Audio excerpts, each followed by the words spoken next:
నమస్తే మిత్రులారా. నాగర్ కర్నూల్లో అత్యంత దారుణమైన ఘటన జరిగింది. 2 నెలల పసిపిల్లను పెత్తందారులు కుల దురహంకారంతో చంపేశారు. కుమ్మెర అనే చోట పెద్ద జాతర జరుగుతుంది. ఆ జాతరలో దైవ దర్శనం చేసుకుందామని 2 నెలల పాపను తీసుకుని కీర్తి అనే మహిళ తన తమ్ముడిని కూడా తీసుకుని ఆ జాతరకి వెళ్ళింది. లోపలికి వెళ్ళిన తర్వాత మీరు టికెట్ తీసుకోకుండా ఎందుకు వచ్చారు అని చెప్పి 100 రూపాయల టికెట్ తీసుకోమని వాళ్ళు గట్టిగా అడిగితే ఆ కీర్తి తమ్ముడు రసీదు ఇస్తే మేము డబ్బులు కడతాము, రసీదు ఇస్తారా అని అడిగాడు. దాంతో వాళ్ళకి పెత్తందారులు, అగ్రకుల పెత్తందారులకు విపరీతమైన కోపం వచ్చింది. ఆ అబ్బాయిని తీసుకుపోయి బంధించారు. తీవ్రంగా కొట్టడం మొదలుపెట్టారు. దెబ్బలకు తట్టుకోలేకపోతున్నాడు. కాళ్ళ వేళ్ళ పడింది ఈ కీర్తి. కానీ వాళ్ళు వినలేదు.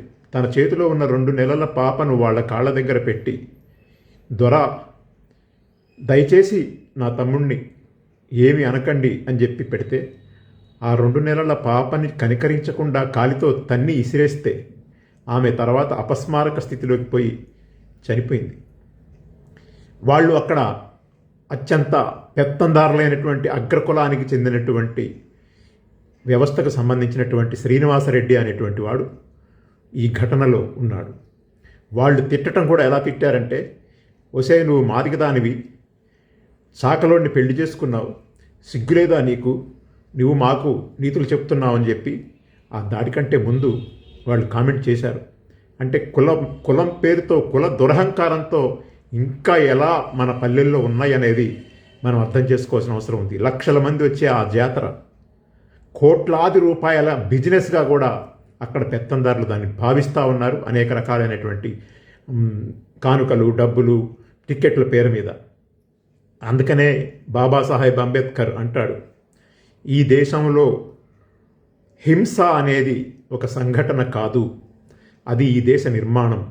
కులం పేరుతో అది చట్టబద్ధం చేయబడింది అని చెప్పడం జరిగింది. ఈ దేశంలో రాజ్యాంగం అమల్లోకి రాకముందు మనువాద రాజ్యాంగం ఉంది.